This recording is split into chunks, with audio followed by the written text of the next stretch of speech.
रमेश सालों से अपनी जमीन जोत रहा था। एक शाम उसे खेत के किनारे एक पुराना ठूंठ दिखा जो पहले कभी नहीं था। क्या ये बस एक पेड़ का अवशेष था?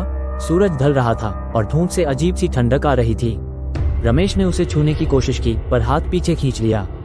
कुछ ठीक नहीं था। ठूंठ पर कुछ अजीब निशान थे जैसे किसी प्राचीन भाषा में लिखे हों। रमेश ने उसे हिलाने की कोशिश की पर वो जमीन में धंसा हुआ था। रात हुई। रमेश घर लौट आया पर उसे लगा कोई उसे लगातार देख रहा है। खिड़की से बाहर देखा, कुछ नहीं था।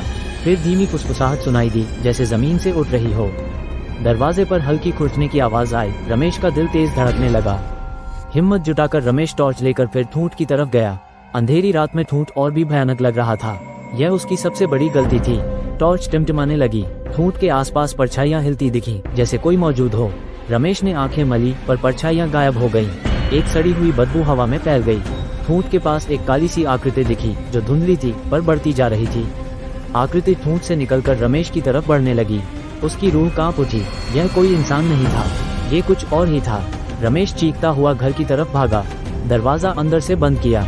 तभी दरवाजे पर एक जोरदार धमक की आवाज आई। उसने डरते हुए दरवाजे के छेद से बाहर झांका। बाहर अंधेरे में एक विकृत चेहरा दिखा जो सीधे उसे घूर रहा था। रमेश की चीख निकली। वो भयानक आकृति खिड़की पर थी। उसकी अधूरी शक्ल साफ दिख रही थी।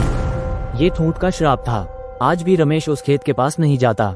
ठूंठ वही है और हर रात वो फुसफुसाहट अब भी सुनाई देती है।